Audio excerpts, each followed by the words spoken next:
Welcome to Transformative Principle, where I help you stop putting out fires and start leading. I am your host, Jethro Jones. You can follow me on Twitter at Jethro Jones.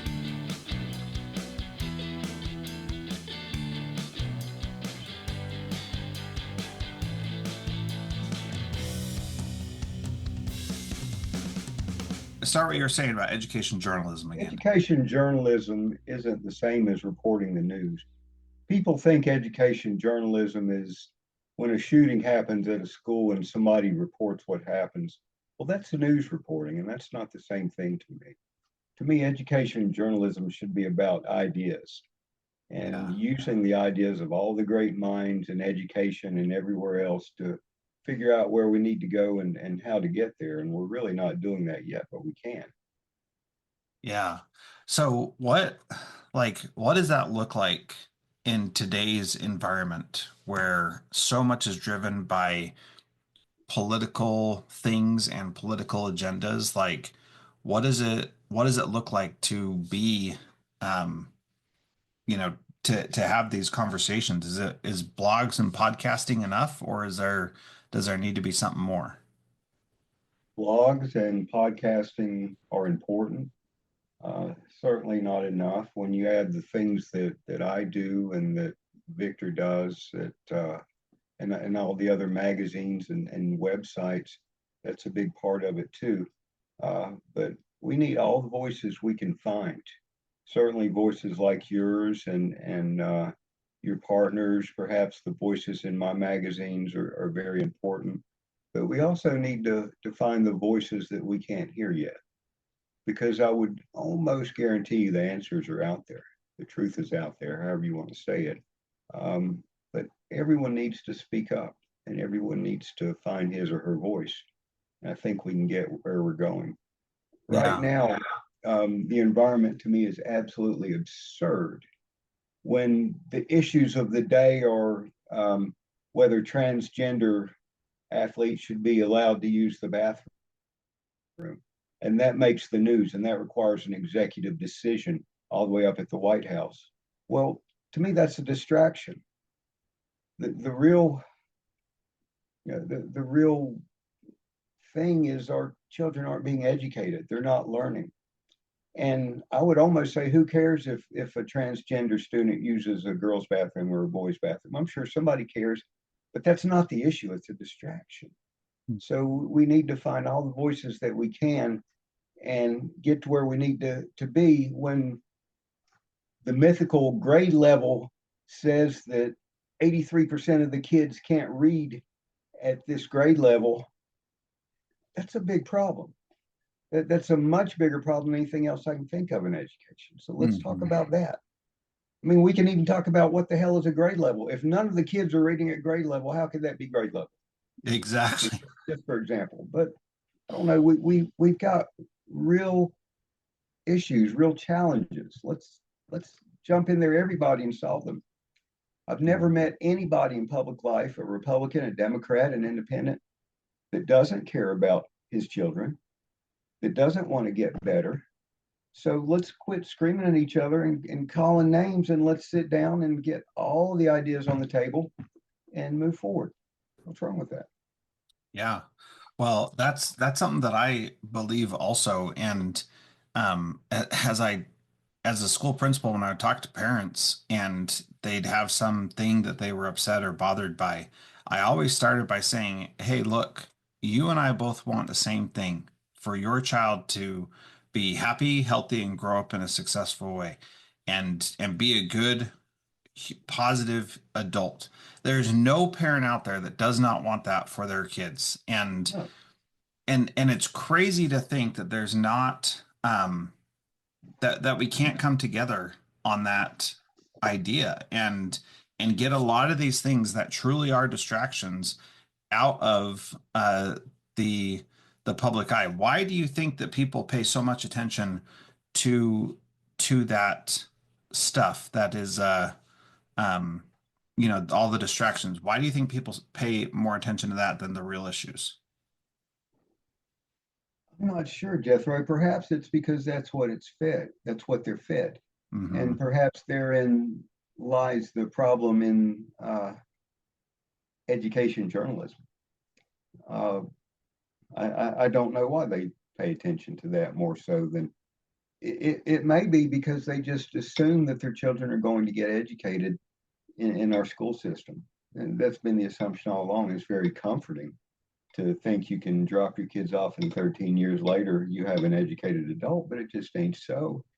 So that's a great question. I don't know the answer to it. Well, and that's something that I've been thinking a lot about also, that you outsource the education of your kids to the state, and I think that is a fundamental flaw with how we do education in the United States, where what I believe we should say is that education, and regardless of whether or not we say this, this is the actual truth. This is the reality of what exists. Education is the responsibility of the parents, and the state steps in to assist them when they send their kids to the school. But the issue there is that the reason why that's the truth is because no matter what you teach in school, you're not going to out teach what the kids are learning at home. And this is, it goes to the value of education, it goes to how to treat other people. And if you say one thing, but the parents at home are doing a different thing, it doesn't really matter. You're not going to change the kids' minds because they're with their parents way more often. They trust their parents more. And this idea, this arrogant idea that we have in education, that we have all the answers, is just not true. And we need to take a different approach, in my mind, to make it so that we can actually work with parents instead of asking them to work with us. Does that sound crazy to you? It sounds absolutely insane and also true. Um, it somehow we got it in our heads that everybody understands what education is because they went to school. But I mean, you really have to ask yourself, what is education and what is education now? Is it teaching or is it learning?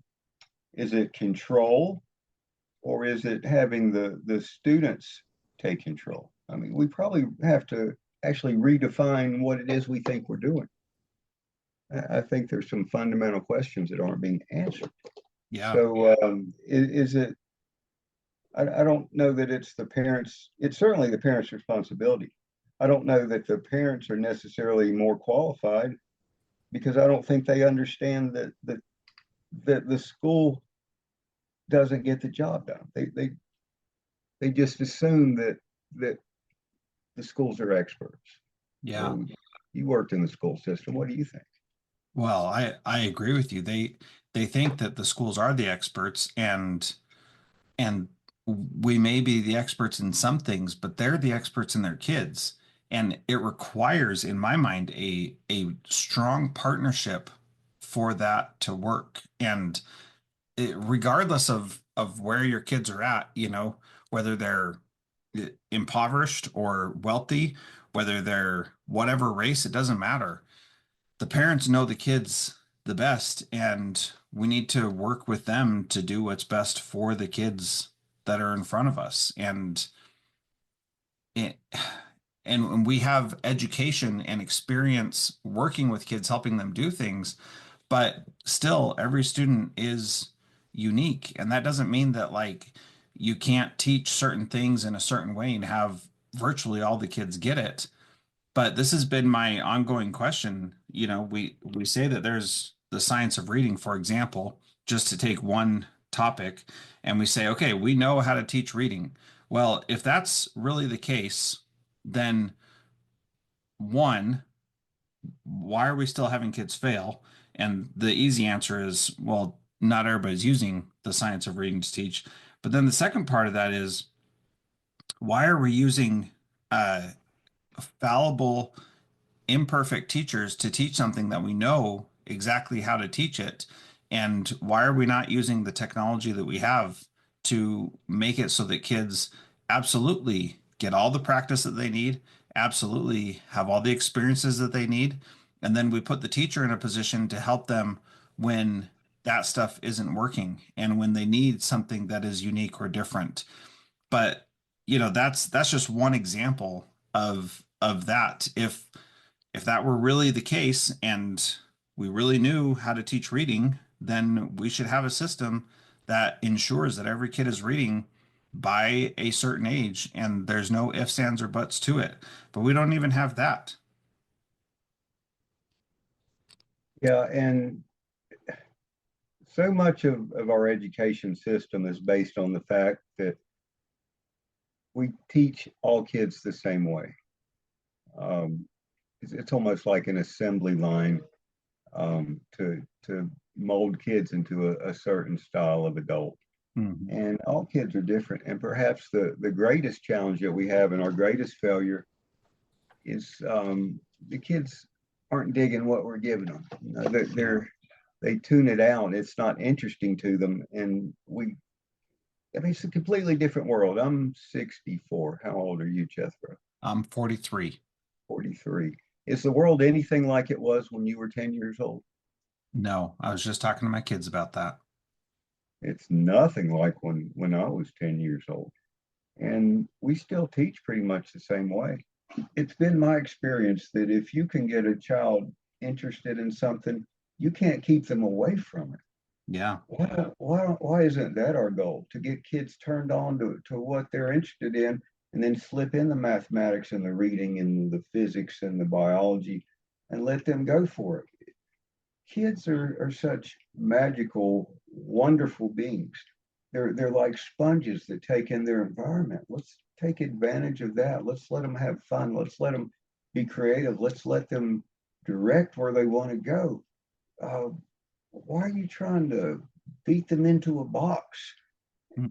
Is it about control? Is it that we just don't understand that teaching isn't learning? I mean, there's so many good questions out there. Is education simply warehousing children today so the parents can work?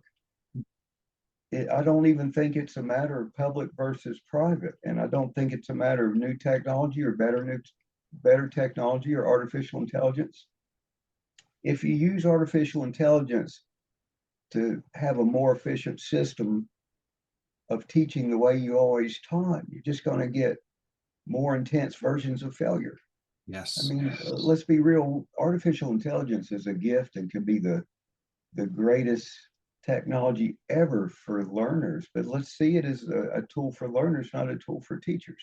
Mhm. There's so many smart people out there, Jethro, and I've been in education. I've been in media all my life, 45, 50 working years, and I came to education late. What, 20 years ago, I went to education media, and I found my life in, and I was just astounded at how much people care. Nobody's in it for the money. Everybody's in it because they love children and want to make a difference in children's lives. Well, you take that group of people and what they know and get everybody talking, we could probably get somewhere. Yeah. I, I I totally agree. And as I did interviews for teachers, the most common response that I hear about why you got into teaching is that people love seeing the light go off in kids' eyes. Shoot, I even use that same response when people ask me why I went into teaching. And and what's amazing is that our system is designed to not see the light bulb go off in kids' eyes. And yet that's why so many teachers go into it is because they want that to happen. But we're not set up for that to be the case. And there's a lot of folks talking about how we need to do direct instruction and make sure kids know exactly what they need to learn. And all that does, it does systematize it and does make it easy to say whether or not a kid is learning something. But again, that's putting the emphasis, like you said, on the teaching, not on the learning.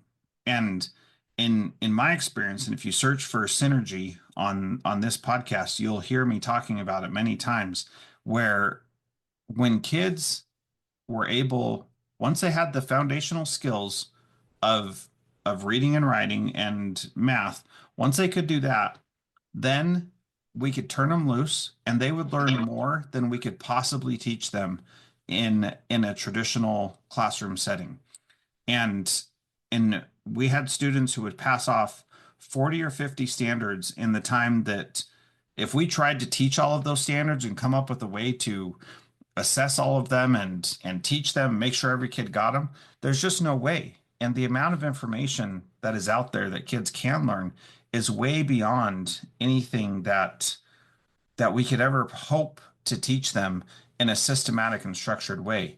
And I think we just need to let go of that. Yes, kids need to be able to read and write and do math, but beyond that, I think we need to open the floodgates and allow them so much more freedom and flexibility in what they're learning, because that's going to make it possible for them to learn what's applicable to them. And then if they know how to learn, then when they come to something they can't do, they can just learn it because they've learned that skill. Very, very well said. Do we take the time to explain to kids why we want them to learn math or what math means? Math is not memorizing equations. What Mhm. does math mean? Why are we learning it? What will math help me do in my life? What's the relevance? My middle son Stone is just turned 23. He's been out of college a couple of years. I remember a conversation I had with him when he was in middle school. We were talking about his subjects and what he liked, and we came to science and asked him, how are you doing in science? He said, I hate science. And man, that was like a kick to the stomach because I'm a science nerd and I loved being in school and learning about science. And I said, how come, Stone? And I swear to you, Jethro, he looked at me, he said, in all childhood seriousness, because it has nothing to do with my life. Yeah. How badly would you have to teach science where a kid believes that? Yeah. Oh my You goodness. know, when I was in the seventh grade, I remember going down to the creek behind the school and looking at the rocks and seeing the stratifications in the rocks. And we talked about how much pressure and how much time would it take to push the rocks together and do that. You could use your imagination and think of that and think of the millennia that it takes. Or if we learned about astronomy, somebody's mom would bring a telescope to school and everybody'd show up about 6 and we would look at the stars together. To me, that's kids in science. It's not reading a book. That doesn't touch you in any way whatsoever. How have we lost that? How have we lost the ability to get kids in love with learning? Shouldn't that be a first step?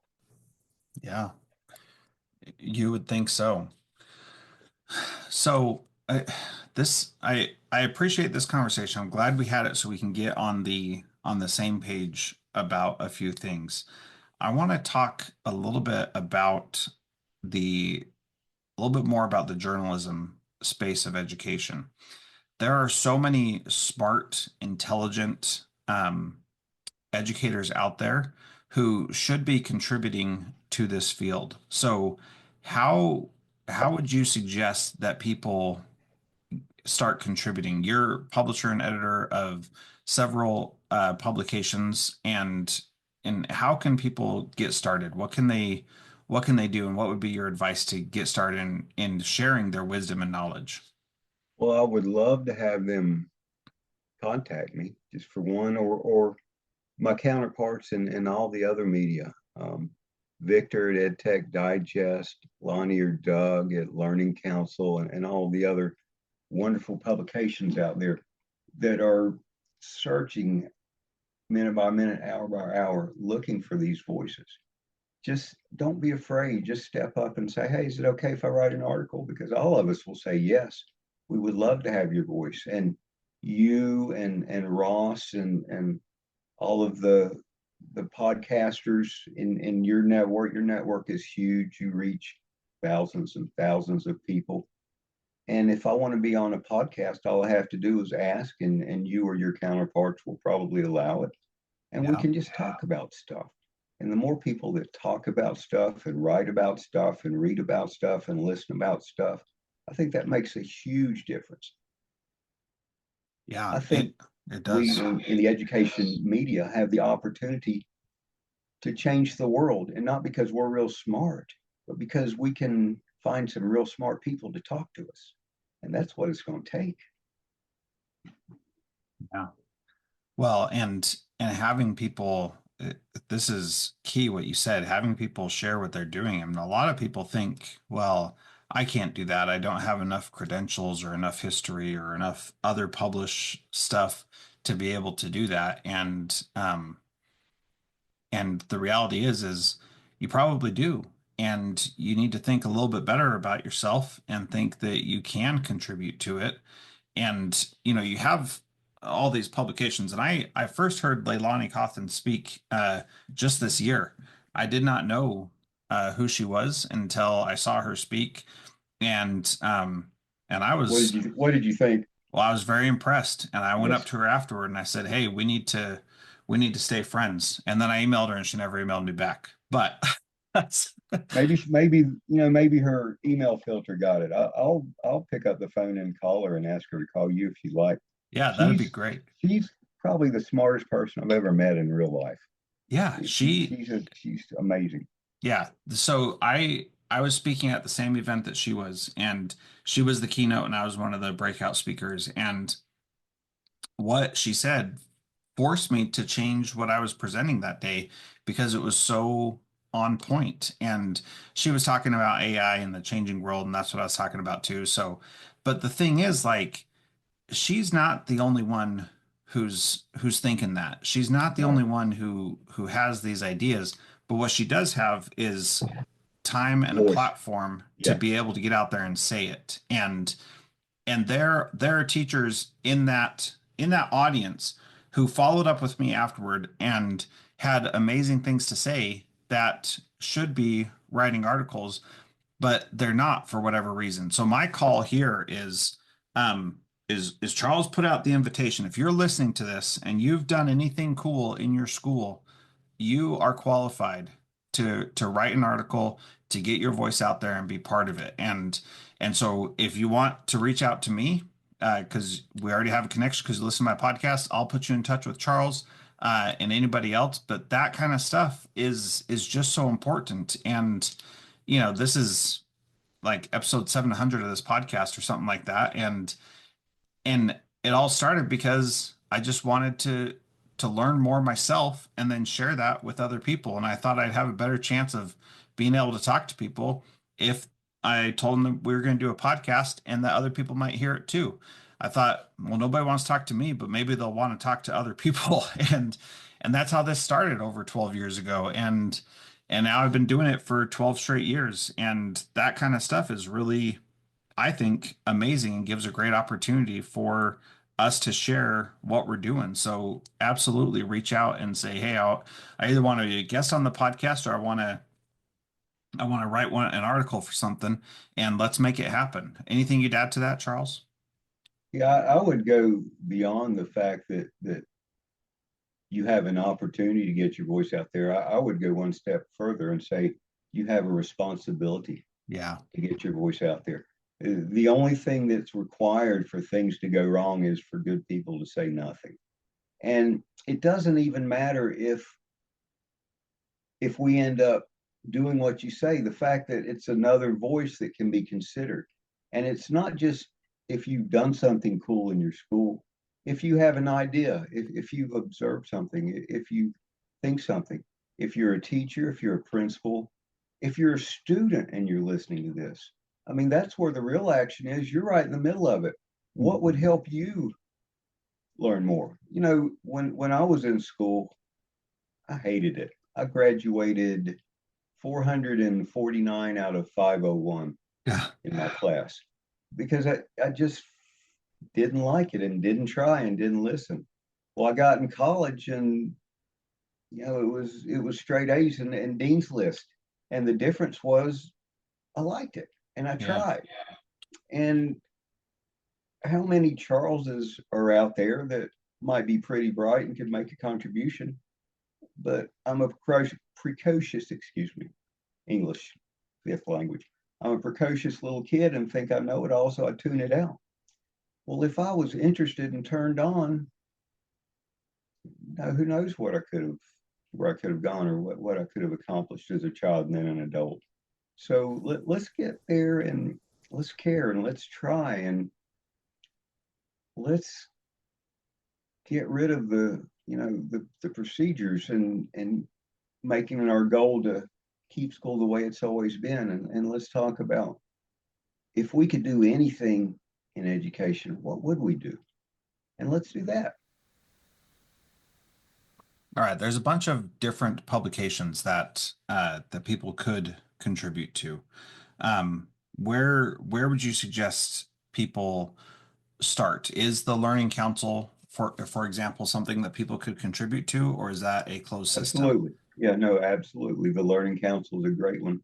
Um, it's not really a traditional publication as you might think, but they have a subscriber list of, I think, 310,000 United States education administrators. Wow. That's probably the greatest subscription of that group in the entire world. So that's a great place to start. Contact the Learning Council.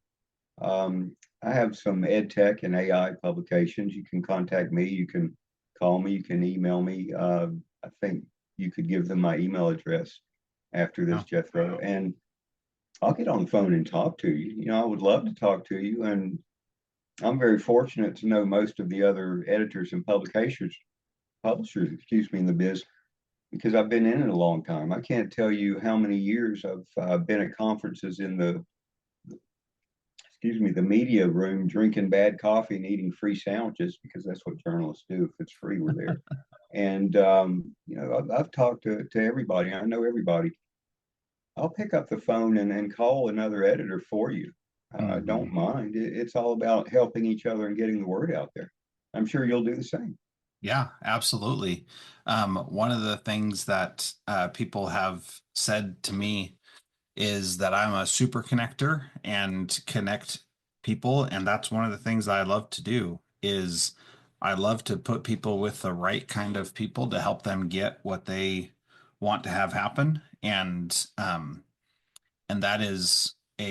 that's a fun thing for me to do. And being connected to someone like you who's been in the business for so long and has so many connections, um, that's great because I certainly don't have all the answers.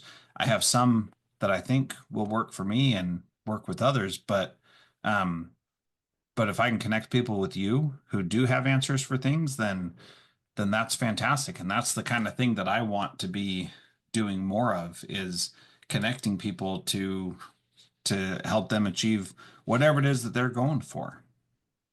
Well, one of the things I've realized in the education media is it's not a competitive environment. And by that, I mean that everybody helps everybody. I can pick up the phone and call another editor, and they'll take my call. And if another editor has an idea he thinks is or she thinks is very important, they'll pick up the phone and call me, and maybe all of us will run three or four different voices along the same theme. And if we do that together, we can really make an impact. So let's all get involved. Everybody that's listening to your show, if everyone that listens to your show would pick up the phone and call you, Jethro, number one, you'd be a pretty busy guy. But number two, we could just the listeners on your show could change the world if everybody would try.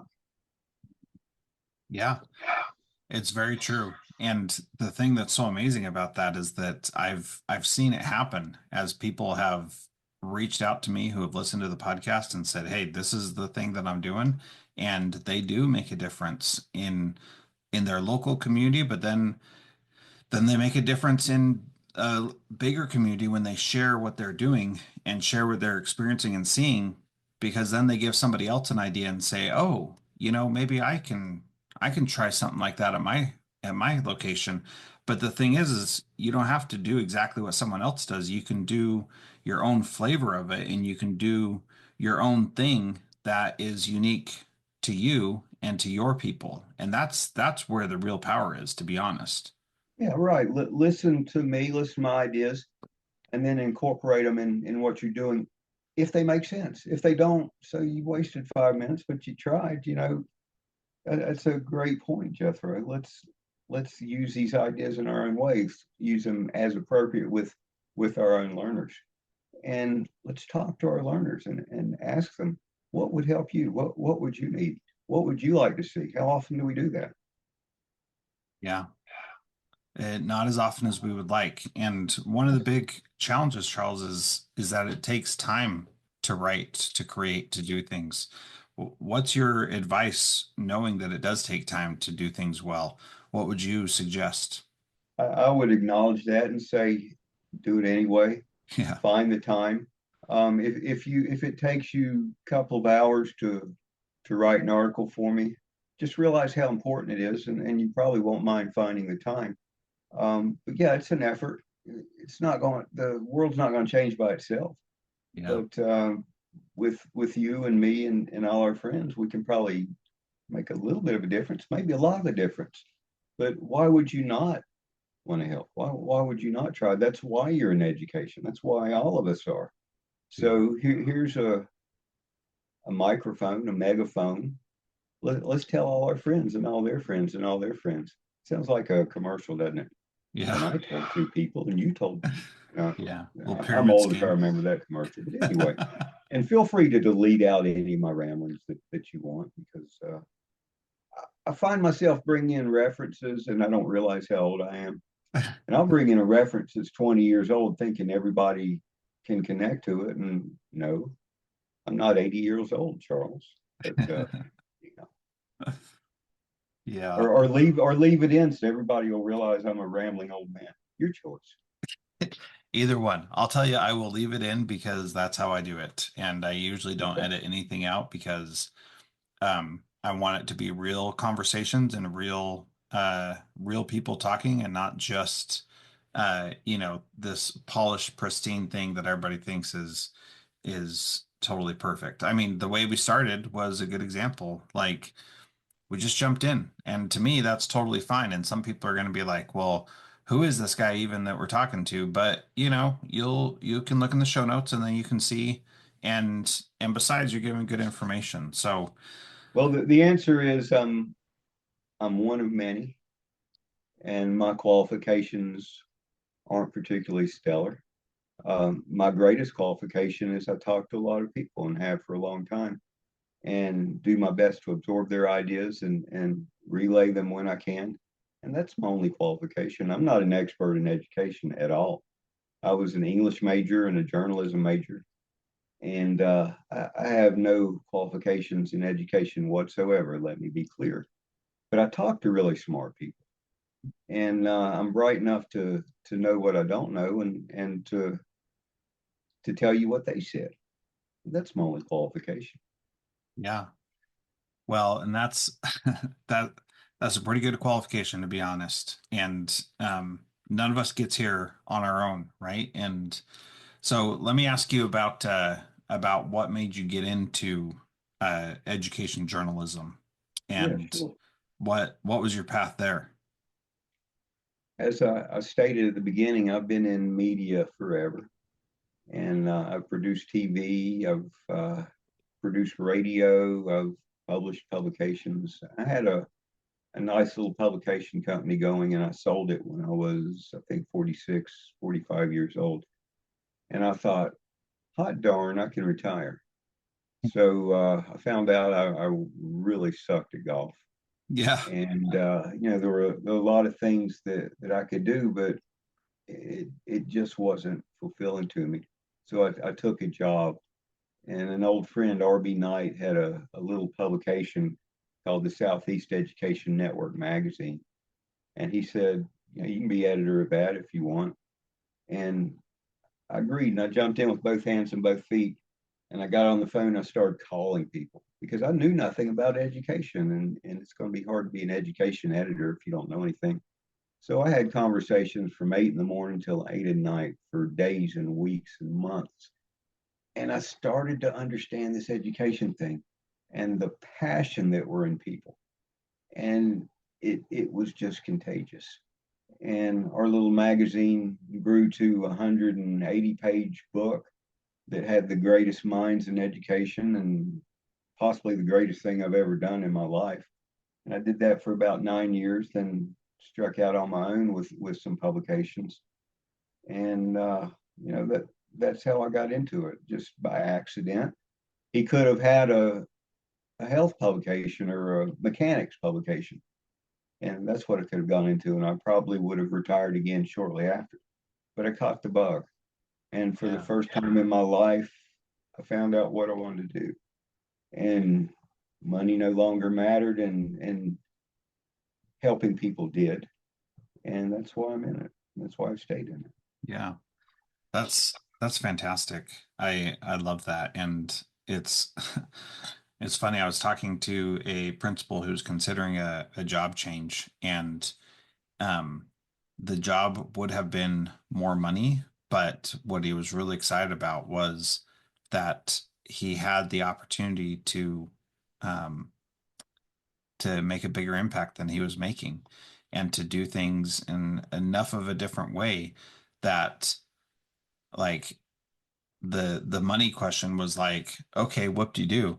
It doesn't matter, because like I already have a great job, I already make enough money, and more money would be nice, but the impact that I could make would be gigantic. And affecting way more families and helping way more kids would be worthwhile. Yeah, it'd come with a little bit more work also, but and going back in, as far as like, he had a pretty good school already. Um, and so I'd have to like redo some of those things, but that idea of scratching that itch that you have, that you may not know that you have, and which is what you're sharing, is really powerful and an amazing thing when people can finally figure that out. At the end of the day, I'm in the certainly the last quarter of my professional life. You have to ask yourself, what have I accomplished? What have I done? Who have I helped? And I can't think of a greater industry, if you will, if education is an industry. I can't think of a better industry to help people. When I look at the people in education, being a teacher, you might touch 20 to 30 lives a year. I mean, honestly, touch those lives and help them find out who they are and have the greatest life they can have. Who else can even say that? Who else can do that? When you change from being a teacher to a principal, you're no longer working one on one with these kids, but now you can influence 20 teachers who influence 30 students. So you can touch 600 lives in a year and change 600 lives. That is a magnificent life well lived. Yeah, So for people in sure. education are given a gift, and that they help change lives. So at the end of it all, when you look back and you say, what have I done? If you're a teacher, if you're a principal, you, that's a life well lived. Yeah, And money doesn't matter. If you can feed yourself and clothe yourself and house yourself, what else do you need? I mean, seriously, yeah, do you need a that's new true. car? No, I drive a 25-year-old Ford truck. Uh, It gets from point A to point B. Yeah, What else do you need? What are you doing to help people? If I don't want to get into religion because that's not the why we're here, but if you have those beliefs or a belief in God or a belief in higher power, all religions that I know of have the same basic tenets. Love yourself, love others, and help other people. So yeah, whatever religion you're into, that's probably part of it. Education is a great gig, man. yeah, it sure is. Um, yeah, that I think that's a great place to end it. This was a wonderful conversation, Charles, and I'm going to put your email, a way to contact you, uh, in the show notes at transformativeprincipal.org. Thank And you. and here's the takeaway, folks. If you're listening, our challenge to you is to go on a podcast, write an article, or start your own podcast or your own blog or whatever, to Yeah, get your voice out there, because your voice really does matter. Anything you want to add to that, Charles? I think that's so important, Jethro. Um, your ideas matter, your voice matters, and take the time because it's important. and you're helping people. And I thank you for that. And I'm so proud of all the people that listen to the show and are in education and read our magazines. And together, let's get this thing done, man. Yeah, very good. And if you need help with any of that stuff, starting a blog, starting a podcast, whatever it is, getting on there, get on other people's podcasts, just reach out to me at Jethro Jones on all the socials, and I would love to connect you with people who can help you with that. And thanks everybody for listening to Transformative Principal. Again, connect with Charles at in the show notes at transformativeprinciple.org. Thanks again, Charles. Appreciate you being here. My pleasure.